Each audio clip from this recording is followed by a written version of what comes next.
Thank you, Presiding Officer, and I'm very grateful to all members who have signed the motion to enable this debate to take place.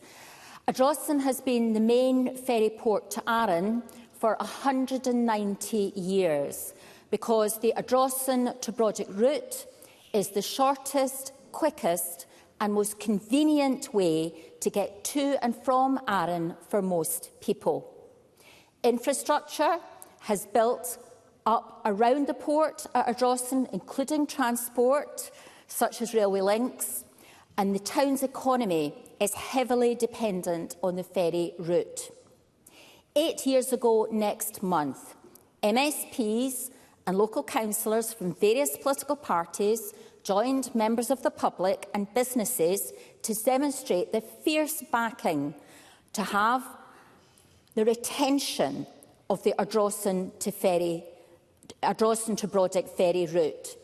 The A to B campaign was launched in response to the then Transport Minister Hamza Yousaf's announcement that there would be a wide-ranging feasibility study to examine the future of the Arran route, following a bid to move the service from Ardrossan to Troon. The study looked at the options under 4 broad pillars: connectivity, reliability, overall operational cost and socio-economic considerations. And having looked at all of the evidence, the decision was taken to retain Ardrossan as the main land port for the Arran ferry service, as this was clearly the best option. Fast forward to now, 8 years from the launch of the Keep It A to B campaign, and again local residents, businesses and groups in Arran and Ardrossan still not have any certainty that their lifeline ferry service will continue from Ardrossan Harbour due to the disastrous failure to commence work at Ardrossan. The 2 new ferries, the Sannox and the Rosa, should have come into service in 2018 and 2019, but despite both ferries being delayed for over 5 years, the harbour work has not started and there has been no tender process to ascertain costs. The Scottish Government decided to commission the Sannox and Rosa with a design that required the reconfiguration and upgrading of Ardrossan to enable the vessels to berth. They knew they didn't have the infrastructure in place with ports and indeed fuel. This commissioning decision meant that decisions had to be made about the future of the port.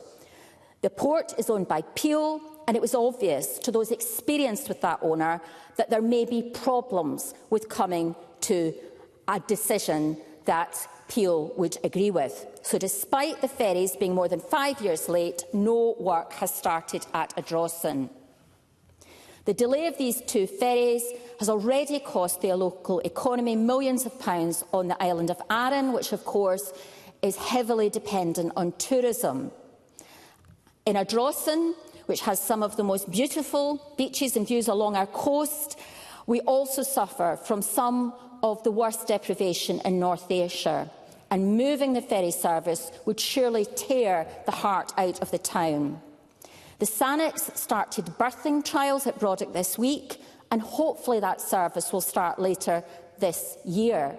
But that will not be going to Ardrossan. It's been rerouted to Troon.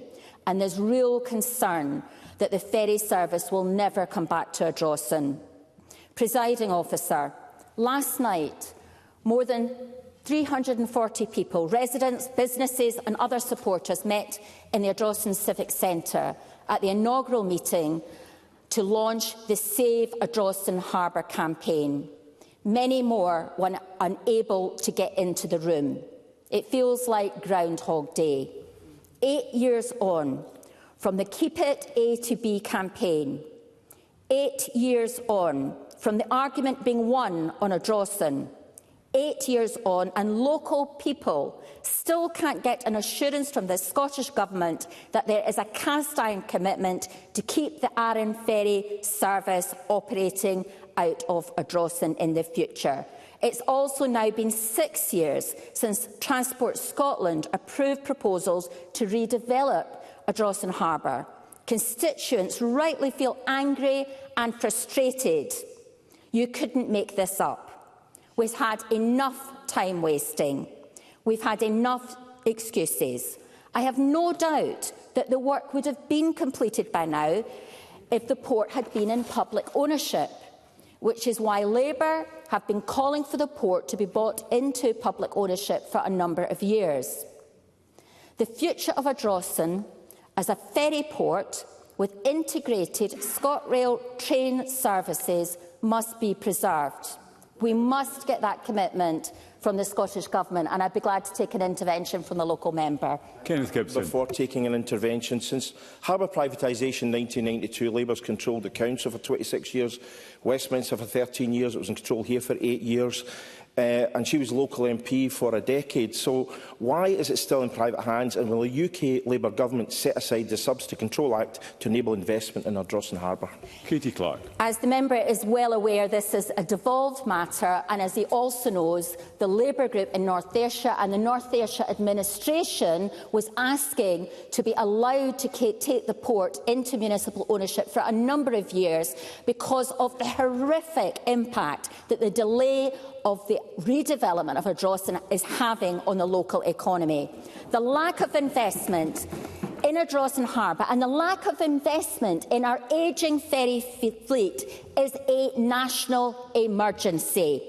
It's been a national embarrassment for this Scottish Government, and it's been a disaster for businesses and residents in Ardrossan and on Arran. Presiding Officer, my constituents in Ardrossan and Arran deserve an apology. They deserve the Scottish Government to commit to providing an adequate support package to cover the cost of these delays. They deserve a reliable ferry service on the fastest route that they can count on.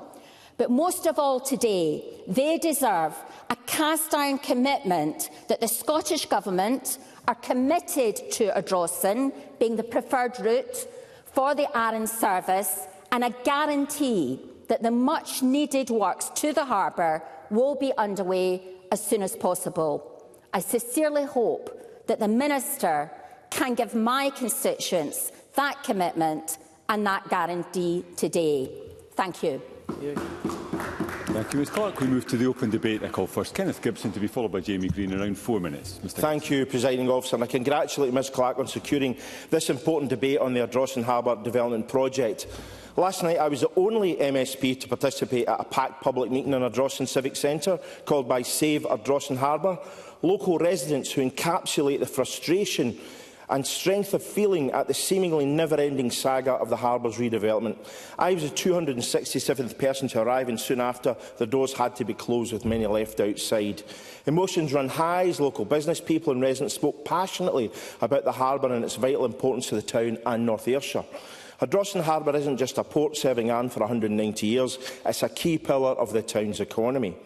Prior to the pandemic, the Scottish Government's introduction of road equivalent tariff and huge increase in traffic that followed the massive reduction in fares, still barely half what they were when the SNP came to office, meant 850,000 passengers travelled to Brodick annually, supporting 165 jobs. When redevelopment was first mooted with Troon potential an alternative port in 2017, the entire Ardrossan community backed cross-party by North Ayrshire Council for a magnificent and successful campaign to retain the ferry permanently at Ardrossan. Despite unwavering commitments from Scottish ministers to Ardrossan since, the communities of Ardrossan and Arran have been left in the dark and starved of information as redevelopment has been repeatedly delayed. I know how they feel. I acknowledge some commercial confidentiality, but at last night's meeting, the lack of transparency and communication was clearly a source of immense frustration for Ardrossan residents and Arranachs reliant on ferry services who understandably feel beleaguered at the abysmal service they currently endure. Cast-iron commitments given by the Scottish Government, North Ayrshire Council and Peer Ports to the harbour project year after year have yet to see shovels in the ground. The case for Ardrossan shouldn't be restated, but must be. Ardrossan is the shortest route in time and distance, enabling more sailings to be carried out daily. It's the only port with adequate public transport links to the ferry. Essential NHS and care workers are among the many who commute daily to Arran. Ardrossan is by far the most economic option. Brett Associates calculated in 2017 that switching the service to affluent Troon would cost Calmac 4.9 times more than Ardrossan over 30 years, £118.1 million, compared to £24.1 million for for Ardrossan. Since then, inflation has widened that gap. Given Ardrossan's deep-rooted deprivation, there is an indisputable socio-economic case for retaining the service there. Stranraer provides a stark and worrying glimpse of life without the ferry. Would be for Ardrossan. In November 2011, the Northern Ireland ferry was relocated from Stranraer to Kenline. Stranraer's economy contracted by a staggering 26% the following year, with annual contractions of 3% since. So why, 7 years on, has work still to commence at Ardrossan? I don't believe that it's a lack of trying by North Ayrshire Council or Scottish ministers. The Scottish Government has invested over £142 million in port and harbour infrastructure across 26 Clyde and Hebrides ferry ports since 2012, including £20 million in Brodick, redeveloped 6 years ago. A tender likely to come in £8 to £10 million for a new Cumbria slip is currently being progressed. Why not Ardrossan? The key difference is that the Tories privatised Ardrossan and Ardrossan Harbour in 1992. And I'll happily take an intervention from Mr Greene if he wishes to explain what benefits privatisation has brought to Ardrossan, or apologises for the selling of this strategic asset. Right, we'll hear it next. If Ms Clark wants to make an intervention, I'm happy to take it. Katie Clark. It was indeed myself that was asking for an intervention. To ask the member whether he agrees that the port should have been brought into municipal ownership, because, as he says, there's been considerable investment in ports, and that Peels seem to be the problem at Ardrossan. That seems to be accepted, I think, probably by everybody in the chamber, and that really we need that port in public ownership. It would have been better if that had happened some time ago to enable progress to be made. As I mentioned, the Labour Party had plenty of opportunities to bring it into public ownership. Of course, the local authority under Labour control also promised to take it into ownership local banks, bus services and energy, and did none of these things. The reality is, if you speak to Spice, they will tell you that it's actually dubious whether or not this can actually be achieved under devolution. But her UK government, if it so wishes, could ensure this went back into public ownership. Peel Port's lack of investment in their own asset has held Ardrossan hostage while causing operational difficulties and a decline in ferry resilience and reliability. The Irish berth essential in Easterly Winds was neglected until its sudden closure, while the Arn berth has had fenders fallen in the Clyde. Despite receiving harbour dues of £15.48 million in the decade from 2013, Peel has failed to maintain and upgrade their harbour or engage with the local community. Of course, if the harbour is not being developed, Peel will lose their revenue stream. Presiding Officer, Ardrossan Harbour is now at a critical juncture. With MV Glen Sannox being handed over in the coming weeks, the endless delays and uncertainty must end. We know the UK Government has cut available capital by 20%. The Subsidy Control Act limits the room for manoeuvre, and that renationalisation is extremely difficult under devolution. Nevertheless, it's time to bring this long-delayed business case to light and lay out a clear and transparent plan with timescales for action. The people of Ardrossan and Arn deserve nothing less. Thank you. I now call Jamie Greene to be followed by Paul Sweeney. Around 4 minutes, Mr Greene. Thank you, Deputy Presiding Officer, and I can assure Mr Gibson I will address the very issues that he made in his speech, and actually thank him for his speech. I think there's lots to agree already in what's been said. I'm sure there'll be more to come, but I'll be honest, I'm not going to mince my words today, because I think that people are angry, and I think that sense of palpable anger has been building up over the years. I'm not just angry, it's constituents of the entire west coast of Scotland who've been let down.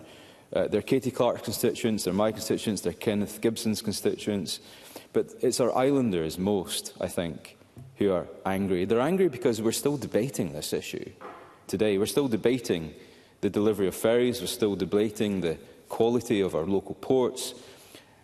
I'm also angry that we always have to use opposition time to bring up these issues in the absence of any government debates. And I hope that's something the government will reflect on. I'm also angry that 7 months after the closure of the Irish berth at Ardrossan, that an impasse leaves us no closer to any resolution to that part of the port.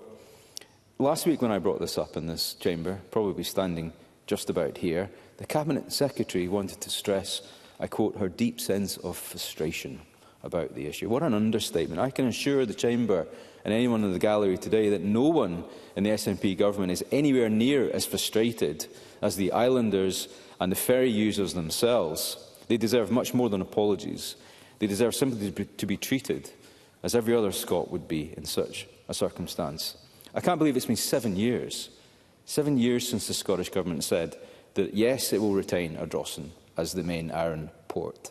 And that original campaign, the A to B, the Save Ardrossan Harbour campaign, was a true, genuine cross-party effort from trade union movements, all the political parties, local businesses and local campaigners and activists, all fighting against that move of the service to Troon, which was a very real threat. 8 years on, it's still not just a real threat, it's a real possibility. Of course, that campaign made complete sense, because you can step off the Arran ferry straight onto a ScotRail train up to Glasgow. You can be on the motorway and into the Central Belt in just minutes. So it made complete sense. And I apologise to the organisers I wasn't able to make last night's meeting due to 2 cross-party groups I attended. But actually, there shouldn't have been a need for a meeting such as that. I remember the original 2016 meeting in the very same building that I attended, packed out to the rafters with people with the very same concerns that I'm sure were listed last night. Back in 2017, I asked the then Transport Minister, Humza Yousaf, who went on to greater and bigger things, what would happen of the Glen Sannox and its ability to port, to berth at Ardrossan Port. Of course, we were reassured that every stakeholder was pulling out all stops to get that right. In fact, on the 11th of April 2018, he said the following: "The Scottish Government is committed to ensuring that the Arran Ferry service is fit for the future. These plans will help bring greater resilience and reliability to the link." Resilience and reliability. Now, that's visible in today's debate, because vessel breakdowns and repairs, the closure of the Irish berth, the annual overhauls, the late delivery of the Glen Sannox, which I've just heard has now been further delayed due to problems with sea trials. I'm sure there'll be more to talk about that in the future. And we're relying on a vessel now that's approaching the end of its life, and another one which has been leased at eye-watering costs, so much so you could probably have bought a new ferry for the same price. The way I compare this when I talk to people about this issue is if you took a town with a similar population in the centre of Scotland. If you took, I don't know, Cumbernauld, and suddenly it was disconnected by road or rail due to infrastructure failings, these problems would have been remedied in days or weeks, if not months. But yet 8 years on, Arran, because it's an island, of course, is simply just to put up and shut up. And we know the cost that comes to its economy. There are estimates that up to £13,000 is lost to the local economy every single time a ferry is cancelled. Multiply that by the thousands of cancellations, well, do the math on that. In the closing time I have, I don't really want to get into the blame game. Is it CalMac's fault? Is it Peel Port's fault? Is it North Ayrshire Council's fault? I think that all the stakeholders involved have not sat round the table. Of course, the government themselves cannot simply remove themselves from responsibility, because they made the promise in the first place. Promise made and a promise broken. But I will close with this warning. There's a very real and genuine concern that the current move, temporary albeit, to Troon, may become a permanent feature of that route, and the ferry will be lost from Ardrossan forever, and the devastating impact that will have on the economy of North Ayrshire. If that happens, the people of North Ayrshire will never forgive this government. Thank you. I now call the final speaker in open debate, Paul Sweeney, again, around 4 minutes. Thank you, Deputy Presiding Officer, and I congratulate my colleague, Ms Clark, for bringing this motion for members' business, which I was happy to support. And I think she adequately and comprehensively outlined the specific situation at Ardrossan, as other colleagues across the Chamber have done. But indeed, as has been hinted by previous speeches, this is a symptom of a broader issue, particularly on the west coast of Scotland, that is quite unique amongst European countries, whereby effectively our major ports have been privatised, as they have been for over 30 years now. The Clyde Port Authority, which was originally established through the merger of the Clyde Navigation Trust, the Greene Harbour Trust and the Clyde Lighthouses Trust in 1966, was managed as a trust port, effectively a form of local authority, democratically managed and democratically accountable, until it was privatised under basically a statutory instrument of Parliament in 1992, the Clyde Port Authority scheme. With no real debate or any real public scrutiny at the time, it was done in a very surreptitious manner, and effectively transferred the ownership of the entire port infrastructure and entire harbour authority responsibilities to Clyde Port Limited, a subsidiary of the Clyde Port Authority. This was then subject to a management buyout in 1992 and was floated on the London Stock Exchange in December 1994 as Clyde Port plc. This was then acquired by a private company, Peel Ports, in 2003, who remain its owners. The difficulty with this is the scale of its ownership. It is the largest port authority by geographic area in the UK, covering 450 square miles of Scotland. Its territory in marine inshore land. It operates major infrastructure. The West Coast economy depends on Greenock Ocean Terminal, the King George V Dock in Glasgow, the Hunterston Terminal, Ardrossan Harbour, Greenock Cruise Terminal and Inchgreen Dry Dock, amongst other assets. So it is critical not just for the operation of lifeline ferry services, but for the entire economic development of the west of Scotland. And this has been something that has been lacking as a subject of debate in this Parliament for some time. We do have a unique system in Scotland whereby we have three types of port ownership models. We have private ports, of which Clyde Port is one, trust ports and local authority ports.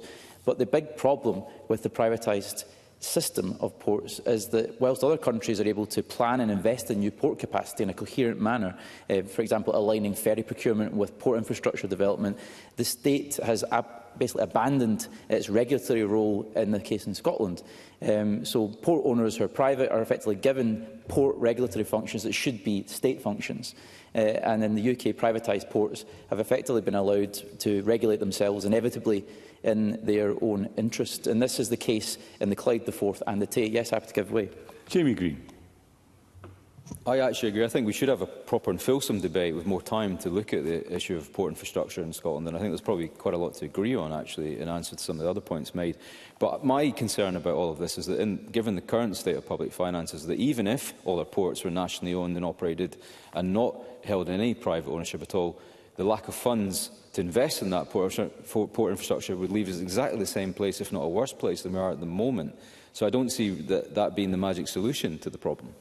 Paul Sweeney, you can give you the time back. Thank the member for making that point. And he is making an interesting point. It's important to recognise that we shouldn't make the perfect the enemy of the good. We are where we are, and it's about charting a coherent way forward. I would say we can achieve a better equilibrium in Scotland through improved regulation. There are two main pieces of legislation that are extant at the moment. The Harbours Act of 1964, which can give Scottish ministers power to reconstitute harbour authorities by a harbour revision order or indeed a harbour closure order in extreme circumstances. And there's also the Marine Navigation Act of 2013, which allows the Scottish ministers to remove a harbour authority's pilotage duties.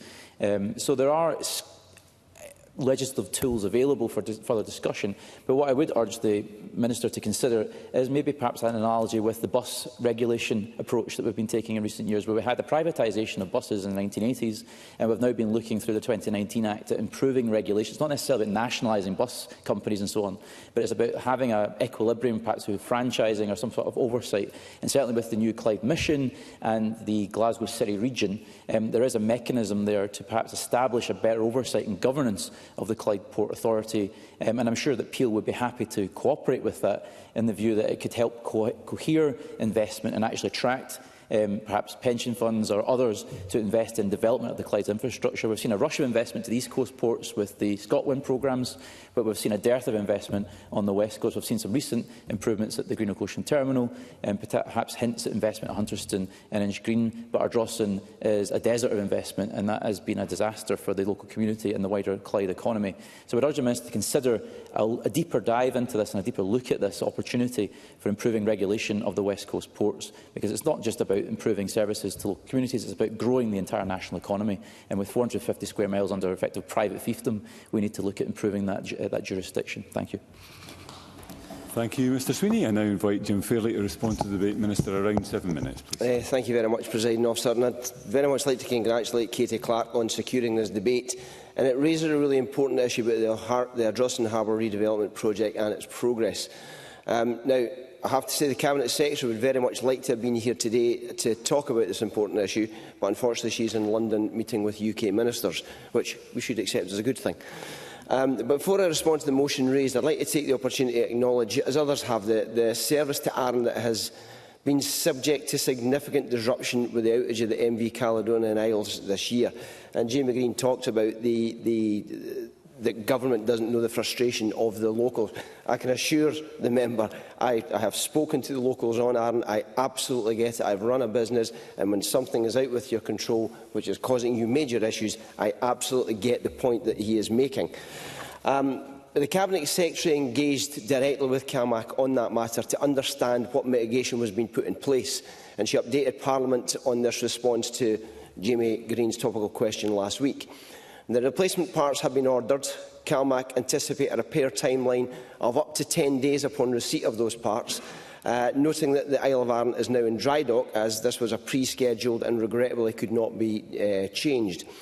Although the charter of the MV Alfred and continued operation of the secondary route has helped to partly mitigate this, as ministers we are keen to ensure that the community is getting the capacity and the level of service that it requires. We would also like to thank CalMac and the community for the expedient work in ensuring that the Arran services continue with the redeployment of the Hebridean Isles. Now, this change does mean that capacity in the Isla route is affected, and that service will be supported by both the MV Finlaggan and the Lord of the Isles. Unfortunately, that's impacted on the Lochboisley service, but CalMac have acted quickly to ensure that additional services from today using the MV Isle of Mull operate in a combined service to Lochboisley. So I also want to thank these communities for their... Give me 2 seconds. I also want to thank these communities for their input as CalMac utilises this route prioritisation matrix to consider the options available. And despite people's obvious frustrations, I hope that members recognise the efforts to support Arran services while the MV Cali Isles is receiving its repairs, and I hope that it returns to service very soon. I'll take the intervention. T. Clark. I'm grateful for the Minister, and I hope that he is going to come on to the issue that we're debating today, which is Ardrossan Harbour, because we're in a position where Ardrossan Harbour is going to lose its ferry service completely, and I hope that the Minister is going to have time to respond fully on the issues raised there. Minister. Clearly, Katie Clark did not see my papers, which is exactly what I was about to come on to. So, I acknowledge the call for a commitment to Ardrossan in today's motion. As ministers, we have already given prior commitment to retain the Ardrossan harbour following the initial 2017 exercise. But as the Cabinet Secretary for Transport has previously highlighted, this must be underpinned by a robust business case, budget availability and commitment from the other funding partners. I think it's helpful to outline some of the key changes to the project across the timeline involved. The work commenced with the creation of the Ministerial Task Force to oversee the works in 2016, and this remains ongoing, and we fully accept that this has taken longer than we had hoped. Yes, I will. Thank you very much, Minister, for taking an intervention. The Cabinet Secretary for Transport said that a statement would be made on the business case very shortly. That was 30 days ago. We still don't have a date when that statement is going to be made. When you talk about these partners, what people are concerned about, my constituents and constituents of all of us here, is that we're all being kept in the dark. What are the issues, what are the bottlenecks, and what is the Scottish Government doing to resolve this, and when is it going to be resolved? Minister. Okay, I thank Kenneth Gibson for that intervention. If he allows me to progress this, I will hopefully give him some answers to some of the questions he's asked. In 2017, there was a commitment made by Scottish ministers that Ardrossan would remain the long-term port for the Arran service, but further work was required to finalise the project. The design and planning stage progressed following receipt of commercial case from the partners Peel Ports Group and North Ayrshire Council, with the design of the berth orientation being confirmed in April of 2019.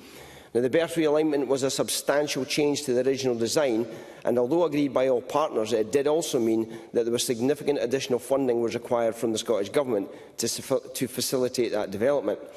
As members are aware, the original proposals to be fully funded by North Ayrshire Council and Peel Ports, although CMAL would fund some elements around the passenger access system and the LNG tank.